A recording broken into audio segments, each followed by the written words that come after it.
আজকে আলোচনা করব হচ্ছে কুম্ভ রাশির হচ্ছে আগামী 5 বছর 2025 থেকে 2030 কেমন যাবে, আমাদের কেমন থাকবে 5 বছর। আমরা হয়তো কেউ পড়াশোনা শেষ করে চাকরি জীবন শুরু করব, কি বিজনেস করব, বা চাকরির সাথে সাথে বিজনেসের প্ল্যান আছে, বা কেউ বিয়ে করব, কেউ বা হচ্ছে সন্তান এবার প্ল্যান আছে। 5 বছর কেমন থাকবে এই সব কিছুর জন্য, এই সব কিছু নিয়েই হচ্ছে আলোচনা করব। ডেট ওয়াইজ সব কিছু আলোচনা করা হয়েছে। আর সব থেকে বড় কথা হচ্ছে গোচরে হচ্ছে আমাদের 9টি গ্রহই কিন্তু প্রভাব ফেলে।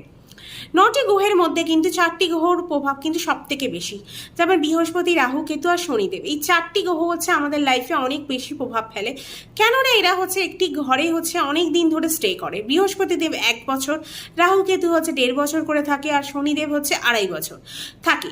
আর অন্যান্য গ্রহগুলো হচ্ছে কে 30 দিন 45 ডেজ বা 2 দিনে হচ্ছে ঘর চেঞ্জ করে। তাই এদেরও গোচরে প্রভাব পড়ে, কিন্তু অতটা কিন্তু পড়ে না। কে 1 মাসের জন্য প্রভাব ফেলে, কে 45 ডেজের জন্য পড়ে।